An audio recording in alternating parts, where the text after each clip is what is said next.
주클 하장보입니다. 이제 3월 4주차 증시가 시작하겠네요. 이렇게 오늘 준비를 해봤는데 내용을 놓고 보면 뭐 약간 부정적인 말이 있습니다. 국채금리하고 달러도 올랐고 미국 증시도 흔들흔들. 근데 이제 우리나라 증시도 지난주 보게 되면 약간 뭐 목요일과 금요일 흐름이 좀 나빴죠.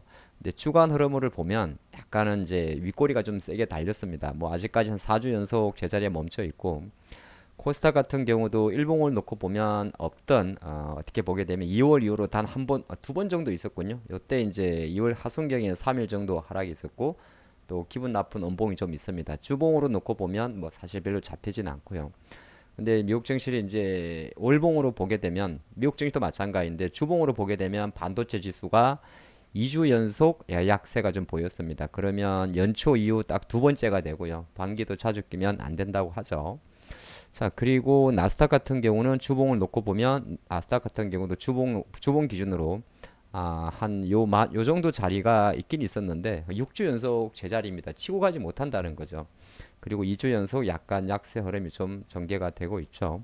그럼 대표적인 종목들 우리가 많이 알고 있는 뭐 미국의 엔비디아 같은 경우도 아직은 뭐 아무것도 보이질 않습니다. 주봉에서는. 근데 일봉에서 놓고 보면 최근 한 일주일 동안 뭐 이전 일주일간 다르죠. 이전 일주일은 양봉으로 이렇게 치고 가는 힘이었고 큰 변동성 이후에 최근 일주일은 약간 고점이 밀리는 모습이라서 3월 4주차 증시를 바라보는 관점에서는 이렇게 흔들린다는 표현이 틀린 표현은 아닌 것 같습니다. 그럼 하나씩 한번 보도록 하죠. 사실 이번 주 같은 경우는 주간 일정 자체가 중국의 뭐 주요 매크로 지표와 주요국의 금리 결정이 있는데 요거는 차후에 다시 한번 보도록 하고 다시 한번 글로벌 증시의 위치와 주요 원자재 가격들의 흐름을 보겠습니다. 지난주에 미국의 물가 지표 발표되고 나서 이제 가장 조금 안 좋았던 게 뭐냐면 미국의 국채 금리도 많이 올랐다는 거예요. 어느새 10년물이 이렇게 4.3%까지 올라와 있다는 거고 통화 시장에 간다고 하더라도 최근에 약간 일본이 이제 이번 주에 BOJ 정책에서 조금 변화를 할 수 있지 않을까 하면서 달러화가 약세로 갔었는데 다시 그새 달러화가 다시 103.4 정도로 강세로 와 있고 원자재 시장에서도 보게 되면 우리가 볼 때 국제 유가도 뭐 지정학적 리스크는 있습니다만은 배럴당 81달러까지 올라왔습니다. 여기에 하나 또 그렇게 치솟던 암호화폐 시장까지도 이제는 약간 주간 동안 놓고 보면 약간 멈춰드는 흐름이죠. 그러니까 모든 유동성 자산 자체가 조금은 쏠림이 좀 완화되어 있는 그런 모습으로 몰려 있습니다. 그러니까 좀 쉬겠다는 흐름이 되는 거죠.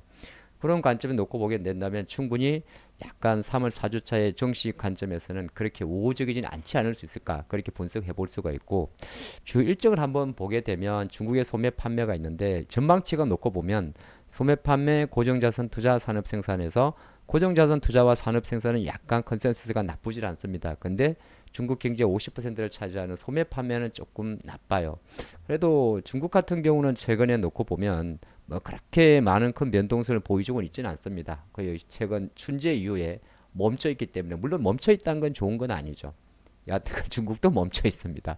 홍콩은 약간 올라가 있고요. 그러니까 뭐 크게 좋다 나쁘다 의미는 없어요. 유가 같은 경우는 최근에 많이 올라왔고 우리나라 원화 환율은 반등하고 있고 이렇게 보게 되면 야 3월 4주차 증시가 그렇게 뭐 마음 놓고 있게 장대 연봉에 대해서 뭐 심각하게 팁은 안 하겠지만은 그래도 여러 가지 일정에 대해서 변수가 있겠구나를 생각해 볼 수가 있죠.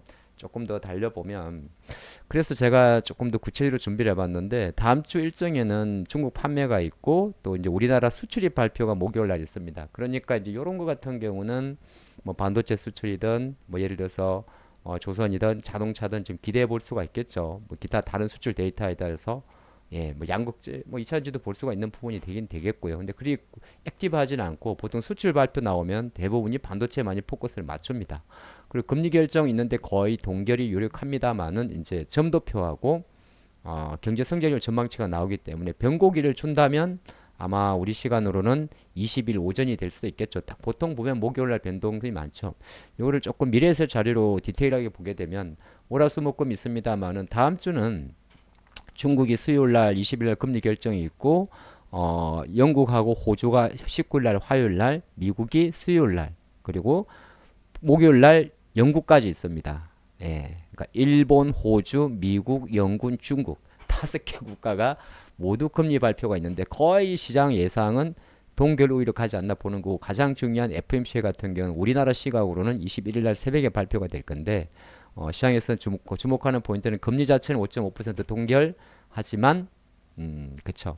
파월 의장의 연설과 점도표 경제 성장률 전망을 바라보면서 약간 지금 시장의 부정적인 요 국채 금리의 상승세라든지 이런 거 흐름 자체가 꺾이는지 여부가 중요하고 꺾이지 않는다면 한편으로 놓고 볼 때는 채권 시장에서의 흐름이 다시 한 4점 저는 조금 꺾이지 않을까 멈추지 않을까 보긴 보는데 조금 상승 여력이 남아 있다면 정시 관점에서는 그렇게 좋은 건 아니겠죠. 네, 그 가는 일정으로 가는 거고 그러면 이제 다음 주 일정 중에서 하나 여기에는 표시되지 않은 일정이 하나 있어요. 두 가지가 있는데 그게 뭐냐면 요 데이터를 보면서 보도록 하겠습니다.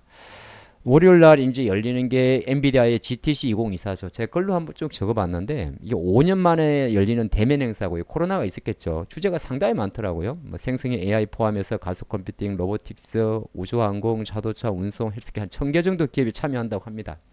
그리고 국내 관점에서는 삼성전자가 HBM3 E죠.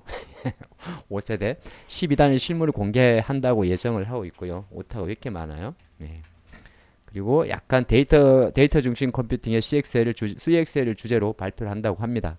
그러니까 뭐 엔비디아 이야기는 21일까지 열리니까 한번 볼 필요가 있는데 또 뒤에 준비를 해놨습니다. 그리고 나면 또 기아 같은 경우는 배당락일 20일이니까 아마 이제 이 부분이 약간 배당락 이후에 지난주 현대차처럼 약간 일정이 있습니다. 그리고 나면 삼성의 주총인데 여기서는 글쎄요, 뭐 삼성전자가 지금 배당 추주하는 정책과 뭐 그렇게 직결적인 관계가 있는 건 아니니까 일정 기준으로만 보시면 좋을 것 같고, 그 다음에 또 FMC 회의가 있죠. 이게 이제 아까 말씀드린 대로 파월 의장의 연설, 점도표, 경제 성장률 전망치 수정, 목표 전망치 수정, 그게 핵심 포인트가 됩니다. 그리고 마이크론 실적 발표가 있어요. 24년도 2분기.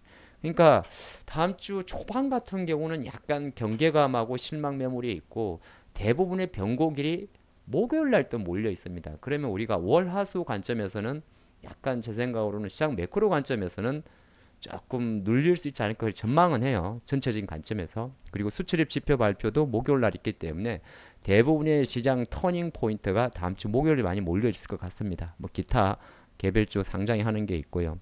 나이키, 모비스 이렇게 일정으로 나와 있는데 요거는 이제 참조하시면 될 것 같고, 그러면 다음 주 일정에서 조금 여러 가지 개별 종목 변동성에 보일 수 있는 게 바로 엔비디아 GTC 2024인데 이게 약간 또 한글로 잘 표현된 게 있어요.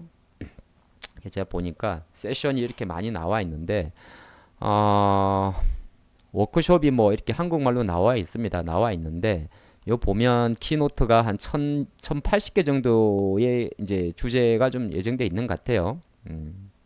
날짜별로 있고 첫날 뭐 하는지도 있긴 있는데 다른 걸 다 보지 말고 뭐 여기 다 보면 좋겠습니다만 이게 다 정시와 연결될 수도 있고 안 될 수도 있잖아요.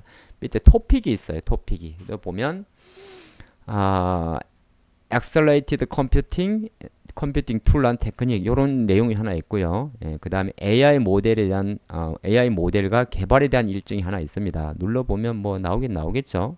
뭐 AI 인퍼런스, 뭐 딥러닝, 뭐 등등등 있습니다. 예, 트레이닝 AI 모델이라는 것도 있고요.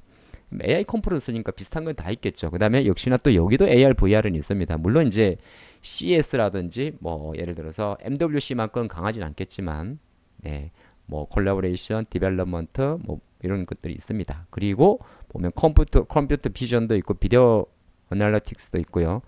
뭐 컨텐츠 크리에이션도 있습니다. 상당히 많아요 생각보다. 그리고 NLP도 이란 단어도 있고요. 사이버 시큐리티라는 단어도 있고요. 프로드 디텍션 이거는 딥페이크 관련인가요? 예, 뭐 사기 관련인가요? 데이터 센터, 클라우드, 데이터 사이언스, 그다음에 엣지 컴퓨팅도 다 나온 단어입니다. 엣지 컴퓨팅. 요새 엣지 컴퓨팅이라는 단어 자체가 거의 애플의 비전 프로에서 많이 화두가 됐던 단어죠. 예, 그런 단어가 좀 있고. 그리고 나면 AI, 뭐 생성의 AI 다도 있고요. 제너레이티브 AI니까 네트워킹, 그다음에 뭐 등등 로보틱스도 있어요. 예, 엄청 많은 거예요. 그러니까 우리가 생각할 때 엔비디아의 GTC 2024라는 게 단순하게 생성의 AI에 복합된 게 아니라 일종을 놓고 보게 되면 생성의 AI나 생성의 AI대로 뭐 다 있습니다. 있기 때문에 물론 그걸 가지고 여기서 뭐 로봇을 이야기한다고 로봇이 움직이고 AR, VR이 움직이고 아니고는 차후에 움직이지만은 또 새로운 기회와 위기는 아니겠죠. 이슈가 좀 공존되기 때문에 아마 주중에 계속 발표될 GTC 2024의 주요 일정에서는 예전 우리가 1월 달에 보는 CS, 2월 달에 보는 MW만큼이나 좀 관심 있게 봐야 되지 않나 보겠습니다. 요거는 이제 대부분이 개별주죠. 그렇게 봐야 되겠죠. 그래서 그런 관점에서 놓고 보면 다음 주 증시는 제가 볼 때는 FMC라는 이벤트가 있을 때까지는 아무래도 그게 이제 또 그 다음에 또 안 좋은 변곡수로 가져갈 확률도 높긴 높습니다. 금리가 동결을 하는 그림이기 때문에. 그래서 제가 요즘에 약간 시황에 대해서 조금 헌들거리는 쪽으로 뉘앙스를 말씀드리는데 일단은 데이터 자체는 그래요. 그 관점으로 보시면 다음 주 증시도 정신 바짝 차려야겠지 않겠느냐 그런 생각을 해보겠습니다. 감사합니다. 화이팅입니다.